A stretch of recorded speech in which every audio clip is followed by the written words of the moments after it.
Hi everybody. We're going to be starting a new chapter today, Chapter 9, which is Systems of Differential Equations.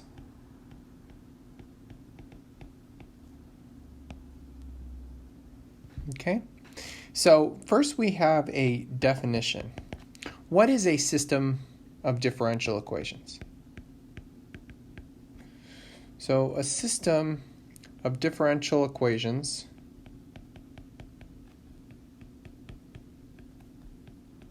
of the following form. So we have dx1 with respect to t is equal to a11 of t x1 of t plus a12 of t x2 of t plus a1n of t xn of t plus b1 of t. We're about to write a lot, okay, so I apologize in advance. dx2 with respect to t is equal to a21 of t x1 of t plus a22 of t x2 of t plus a2n of t xn of t plus b2 of t. And then we have the last one, which is the nth row, dxn dt is equal to an1 of t x1 of t plus an2 of t x2 of t, and then ann of t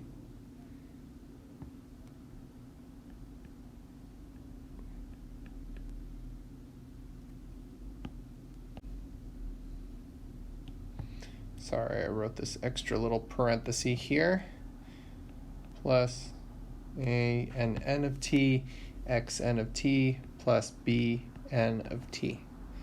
Okay, I'm going to call all of this star, okay?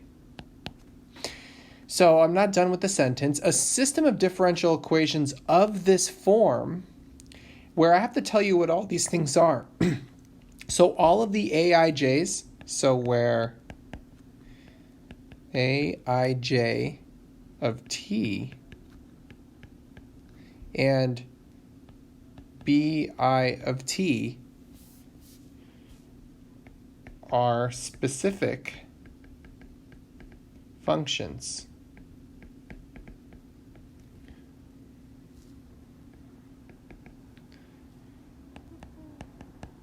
is called a first-order linear system.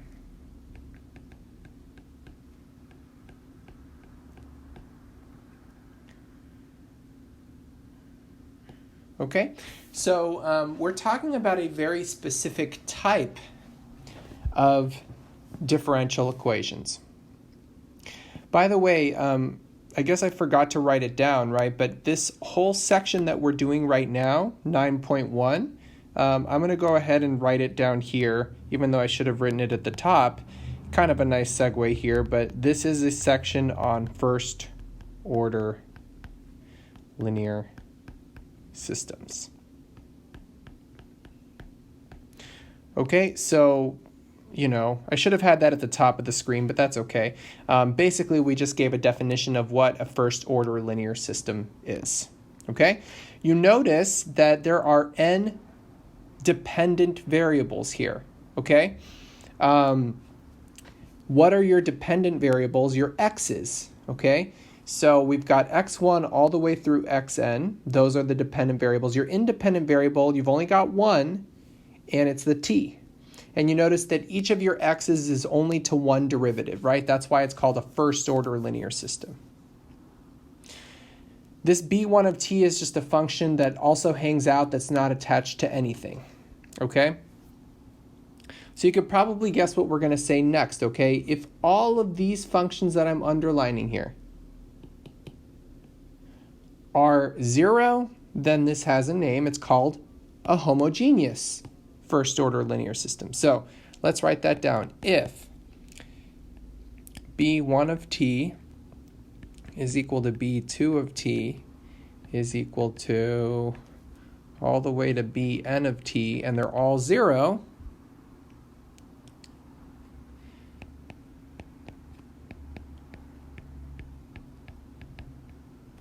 then the system is called homogeneous. Okay. Otherwise, it is called non-homogeneous.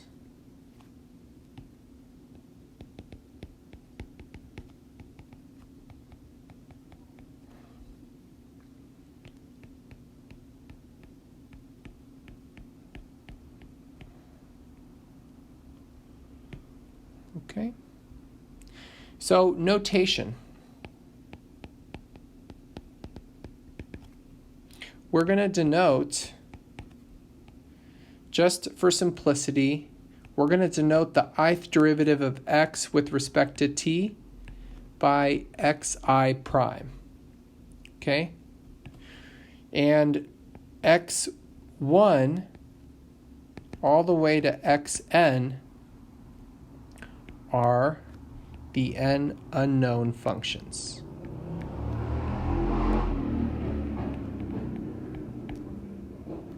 So to solve,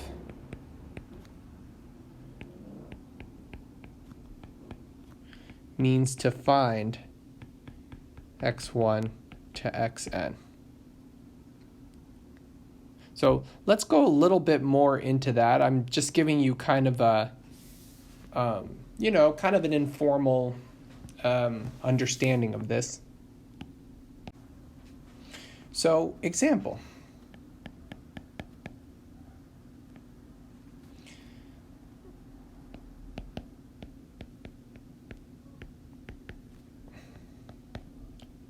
An example of a non-homogeneous first-order linear system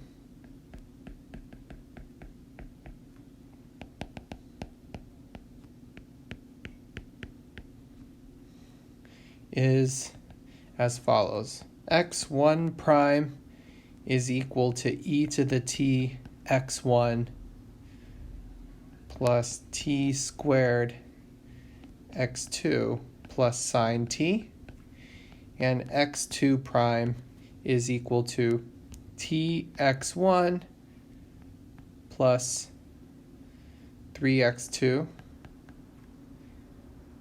minus cosine of t. Okay, so this is non-homogeneous because of the sine t and the cosine t. Okay, now of course, remember we had an associated homogeneous equation before, and you get that by replacing the parts that aren't 0 with 0, and then that becomes the associated homogeneous. So you can do the same thing here. So let me just say that in the next part. This is still the same example. Its associated homogeneous system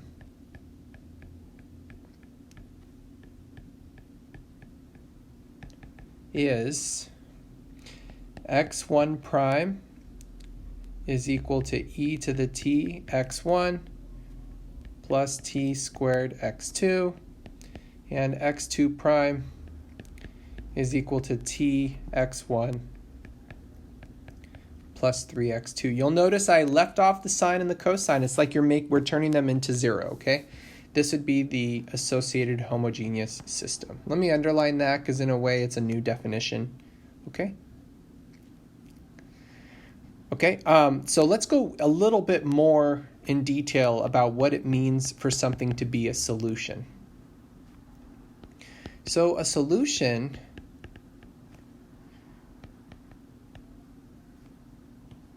to the system star, remember star is this guy, is this giant guy over here, right? So what does it mean to be a solution? So a solution to the system star is an ordered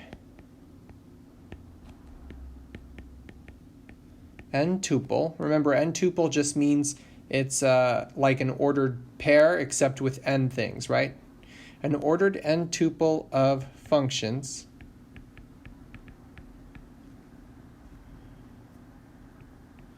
x1 of t all the way to xn of t, right? Which, when substituted into both sides of the system,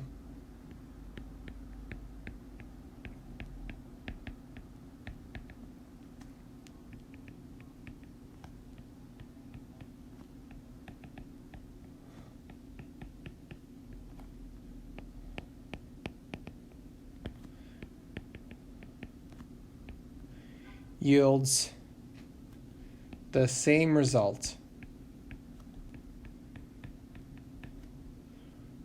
for all t on the interval we're talking about. Let me just say for all t. Okay. So let's go ahead and verify that something is a solution. This will be a nice example here. So let's verify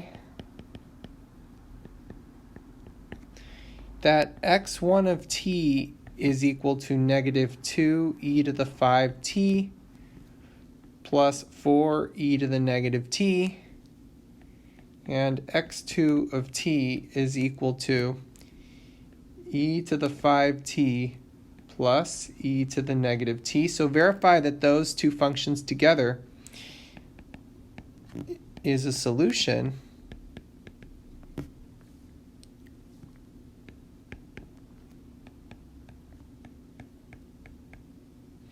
to the system x1 prime equals x1 minus 8x2, and x2 prime is equal to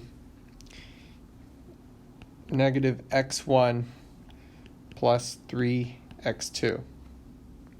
And usually, sometimes we put it's a solution on a particular interval. Here we're saying prove that it's a solution everywhere, at every real number. Okay, so all we need to do is ask ourselves if these identities are true, okay? So what is x1 prime?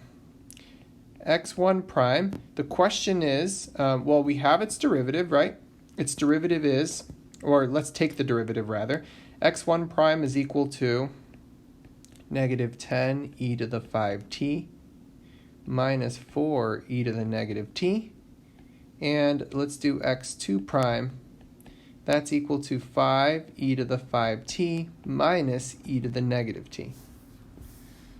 Okay, so now we're going to check it into the differential equation to see if it's true, right? And remember, we have to actually check two things, right?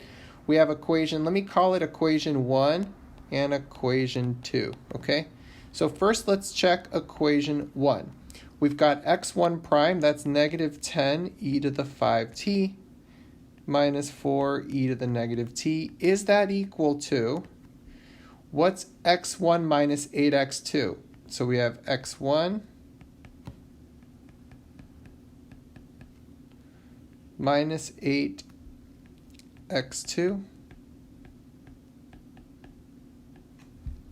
And what is this equal to? Let's go ahead and combine like terms. We have negative 2e to the 5t, and then we have minus 8e to the 5t. So that's minus 10e to the 5t. And then we have a positive 4e to the negative t minus 8. That's minus 4e to the negative t. Okay, so we could say that it works, right? But we need to check equation 2 as well. Remember, for something to solve a system, it has to be true for both. So what's x2 prime? We have 5e to the 5t minus e to the negative t. Is that equal to, we need negative x1 plus 3x2. So that's negative x1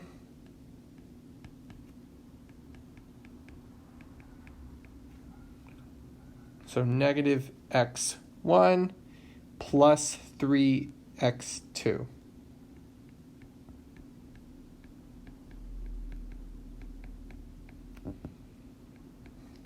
So we get 2e to the 5t plus 3e to the 5t. That's 5e to the 5t, and then negative 4e to the negative t plus 3 to the negative t is minus e to the negative t. Notice the left and right side are the same. So yes, it is a solution.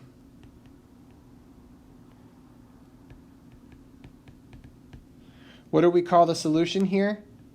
x1 and x2, right? Put those together and you get the solution.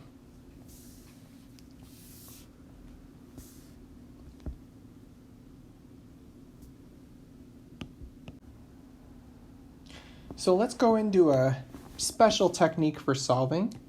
Let me just say this is a technique I'm going to teach you guys, but we're not necessarily going to use it beyond this section. We're going to learn a better way. Okay, but I do want to go over a special technique. This is when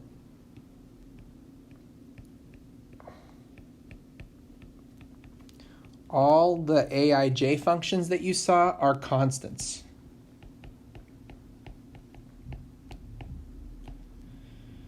Okay, we're going to go over the 2 by 2 case. So remember, the 2 by 2 case is x1 prime is equal to a11 x1 plus a12 x2 plus b1 of t, and x2 prime is equal to a21 x1 plus a22 x2 plus b2 of t. So what we can actually do is we can rewrite this as follows. So we can rewrite using a differential operator d as follows. So think about what we can do, right? Here we have an a11 x1. So if I move it over to the other side, then that becomes x1 prime minus a11 x1, which is really d minus a11 times x1.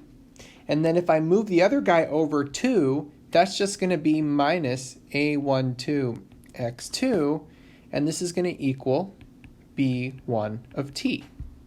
Okay, so I can call this equation 1. Let me go ahead and do that. And let's write down equation 2. So in this one, we're going to take this guy first and move it over. So that's just going to be a negative a21 x1 on this side. And then when we move the other guy over, we can use the d on that one. It's d minus a22 of x2 is equal to b2 of t. Okay? So one's equation 1 and one's equation 2. So once you rewrite it this way, this starts to look like a system of equations that you guys are used to. So this is going to be similar to the elimination method. So let me just write down what the technique is. We can operate on equation 1 by d minus a22. We can multiply equation 2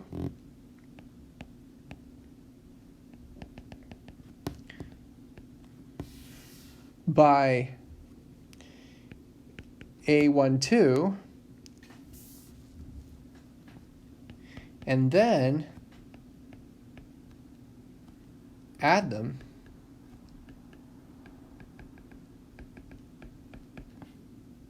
to eliminate x2. Now what this does is we get a second order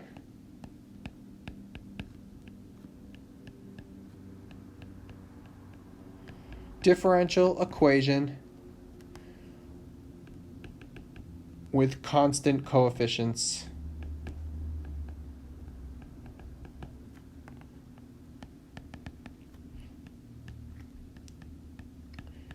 which we can solve using Chapter 8 methods.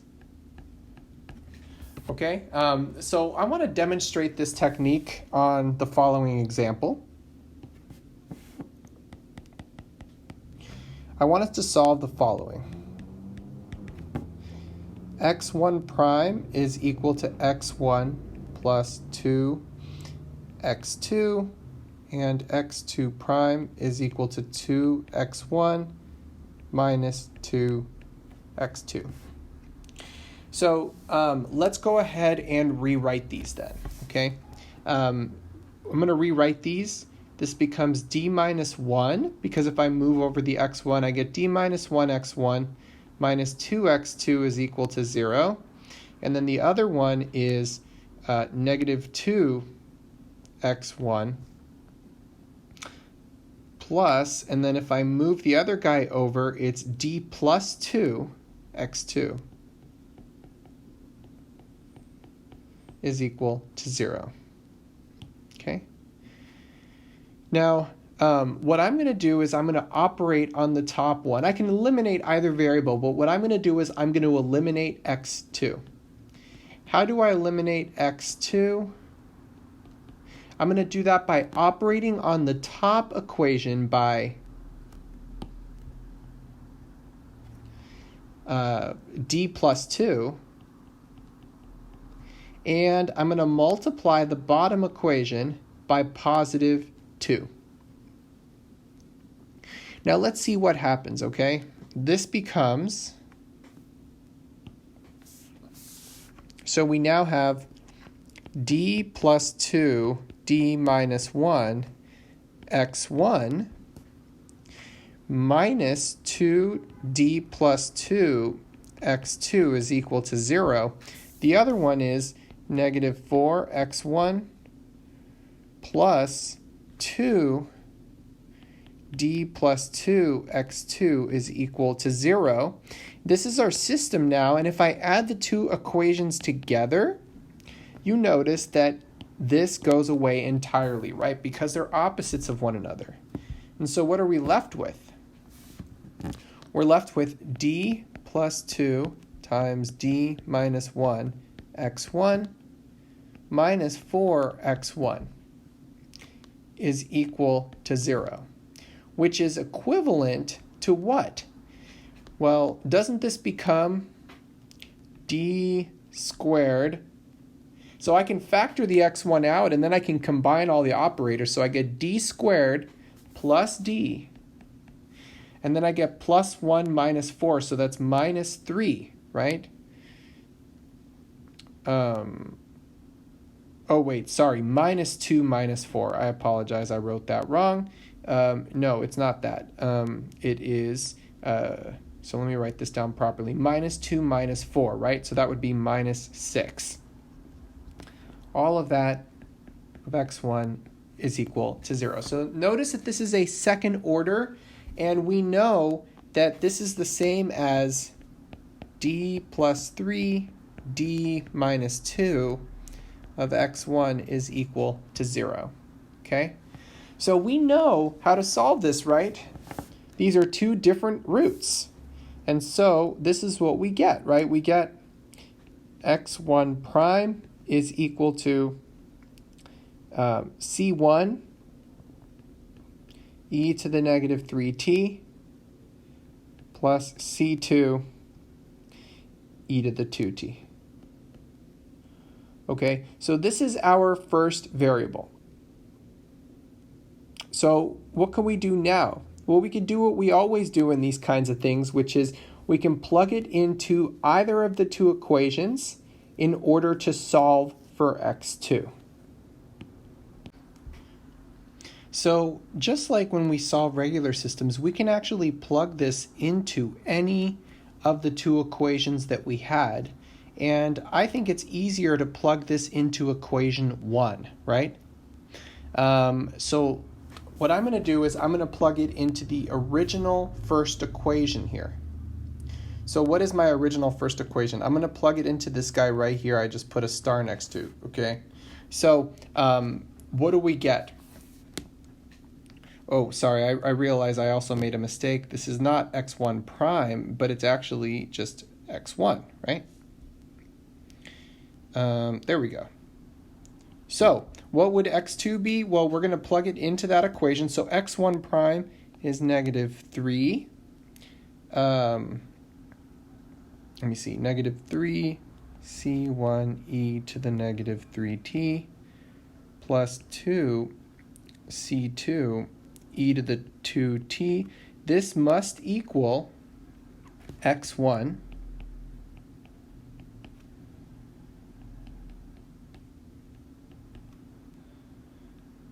plus 2x2. And so what I can do is I can solve for x2. So this implies that x2 is equal to, so I'm going to subtract these like terms over.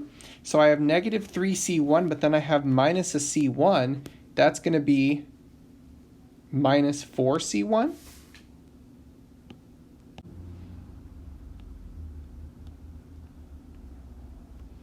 And then we're moving over the c2 e to the 2t. So we have positive 2c2. So I'm moving this guy over and this guy over. So I'm combining that guy with that guy now. And I have plus c2 e to the 2t. But remember, all of this is being divided by 2 because we still have to isolate x2 at the end. And then we end up with x2 is equal to negative 2 c1 e to the negative 3t. I forgot to write that here. That's e to the negative 3t. And then plus 1/2 c2 e to the 2t. Okay, so these are our two solutions. Remember, we need both functions as our solutions, so that's our first function, and this is our second function. Okay. Of course, we can also check by plugging into the original equation and make sure that they both work, or the original two equations, I should say, but we're not going to be doing that right now. Okay? But this is a special technique that works. We're going to learn a better way later that involves matrices, and we get to actually use some of the linear algebra that we learned, but this is at least something to get us started in this section. Okay, what is an initial value problem in this context? So let's do that definition. So we should know what that means as well. So given our original star, so linear system star, remember at the star, at this point I'm referring to the star at the beginning of the lesson. In addition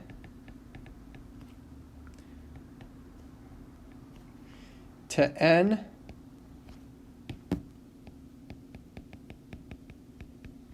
auxiliary conditions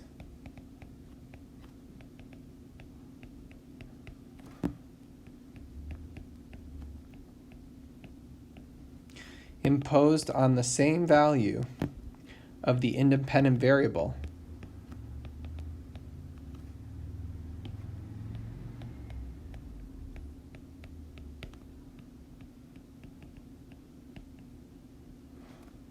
is called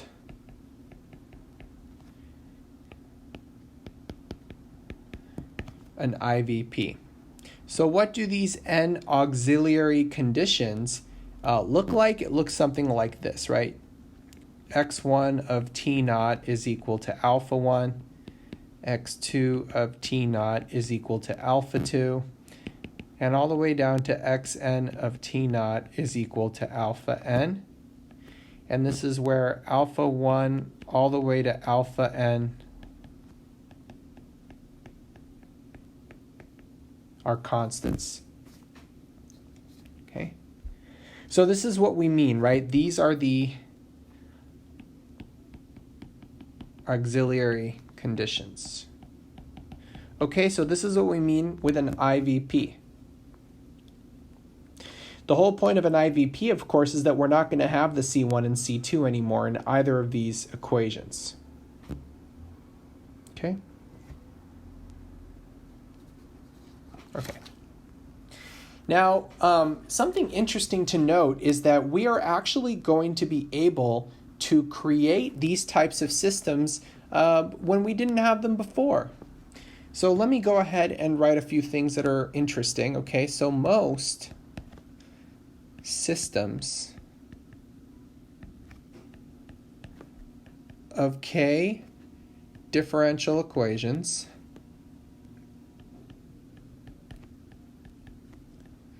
that are linear in K unknown functions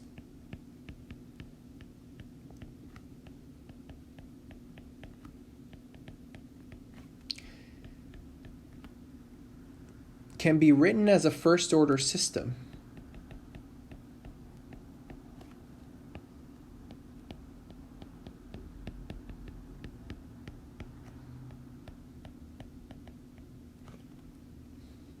by redefining dependent variables.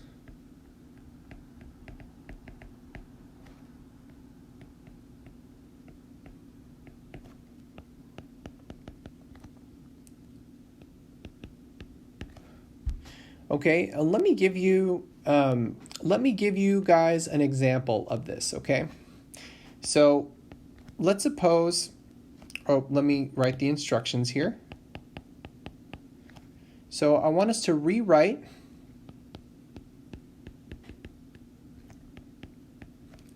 the following linear system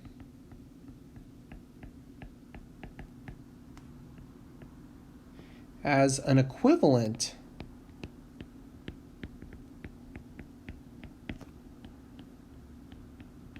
first-order system. Okay, so this is going to be cool because we're going to start off with something that is definitely not a first-order system, but I'm going to show you that we can still rewrite it as one if we create new variables.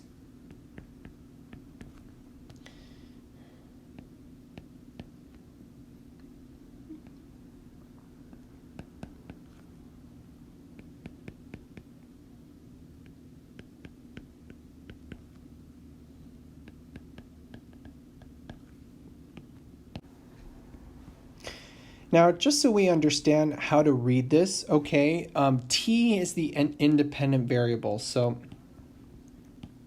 we have the unknown functions are actually two, right? We have a dy dt and a dx dt, so this means that x of t and y of t, and the independent variable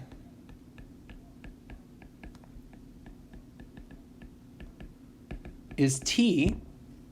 So what order system is this? This is actually a second order system because we do have second derivatives here, right? Second derivative, right?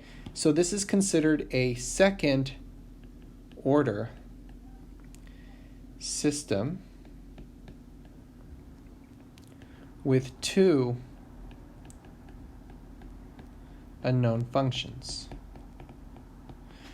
So you might wonder how we're going to turn this into a first order system when we have second derivatives. So the easy answer to that is, well, just create new variables that stand for the derivatives.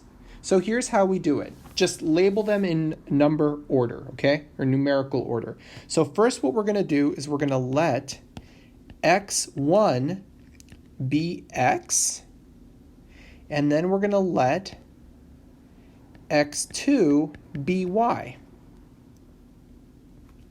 Next, we're going to let x3 be the derivative of x, which is x1 prime.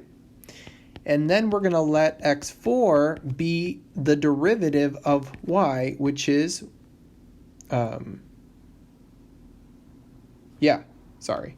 the derivative of y with respect to t, but remember, we called y x2, so this is really x2 prime. Okay? So then, what does our first order system become? We have the following. x1 prime is equal to x3, right? I'm looking at these two equations now and I'm writing them backwards, right? So x1 prime is equal to x3, x2 prime is equal to x4, and then what's x3 prime equal to? Well, think about it. x3 prime is really x1 double prime, so that's actually going to become the first equation of this, right? And we're going to move the 4y over, so it's going to become 4y plus e to the t, or 4x2 plus e to the t. And then finally, x4 prime. x4 is the same as dy dt, so this is going to be the second derivative of y with respect to t. So this is going to be the second equation, which means I'm going to move the t squared over, so it's going to become negative t squared dx dt. Negative t squared, but dx dt is just x3.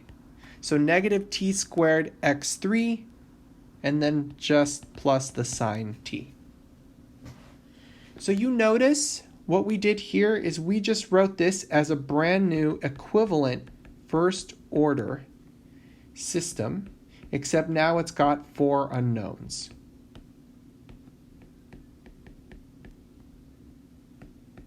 Okay. So again, we took, let me show you them side by side or one after the other. This is a second order, 2 unknown functions. This is a first order with 4 unknown functions.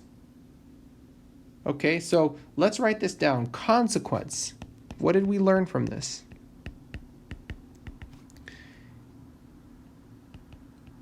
Any, not just that one, but any nth order linear differential equation can be turned into a first order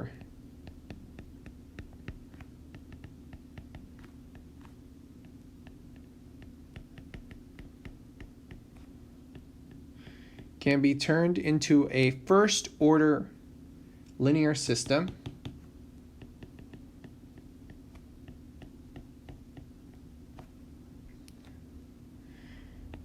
by creating a new dependent variable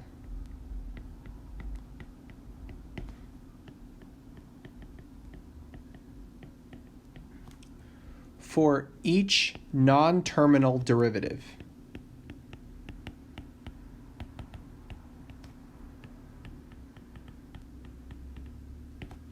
So if we were to do this from the very beginning here, okay? Let's say that we had our nth order, right? So let me write it this way. This is going to be our nth order linear differential equation. So we're going to start off with nth derivative plus a1 of t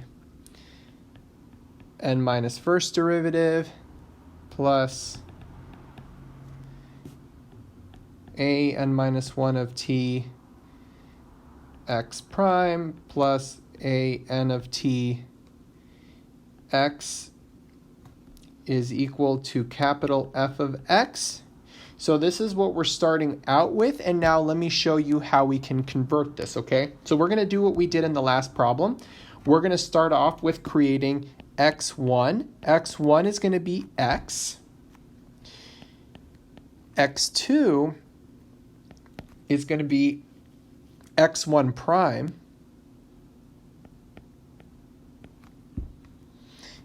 x3 is going to be x2 prime. x4 is going to be x3 prime, and this goes all the way down to xn, and this is going to be n minus 1 prime. Okay, so then what does our system become? Here is our linear, this is going to be our first order linear system. So our system looks like this then. We have x1 prime is equal to x2, x2 prime is equal to x3, all the way down to xn minus 1 prime is equal to xn, and then finally the last one, xn prime. Xn prime is actually going to be xn minus 1 double prime. So if you do all the primes down, this is actually the nth derivative of x. And so it's really, xn prime is really this guy right here. All right, just go down the chain, right? Because each of these is the derivative of the one before. So xn prime needs to be that entire equation up there. So what's it going to be then? Well, if I solve for it on its own, I'm going to have to move all the other guys to the other side. And so this is going to be, if I want to write it in the order of the variables, remember this guy right here is x1. This guy right here is x2. So when I write them on the other side, it's going to look like this. Oh, I made a mistake in my original statement, by the way. This should not be f of x, it should be f of t, right? T is the independent variable here, right? Okay, so anyway, when I move everything over, it's going to look, I think I'm going to need a little more space here. So the last equation is going to be xn prime is equal to negative an of t x1 minus an1 of t x2 minus dot dot dot minus a1 of t xn minus 1, and then minus a1 of t xn,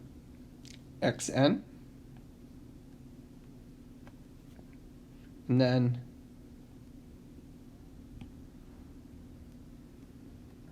plus f of t. So what I basically did is I moved all of these guys, everything I just underlined, I moved it to the other side of the differential equation. And you notice that I now have my system. So it's almost like all the information got integrated into the last equation, and the rest I just created new variables. Okay?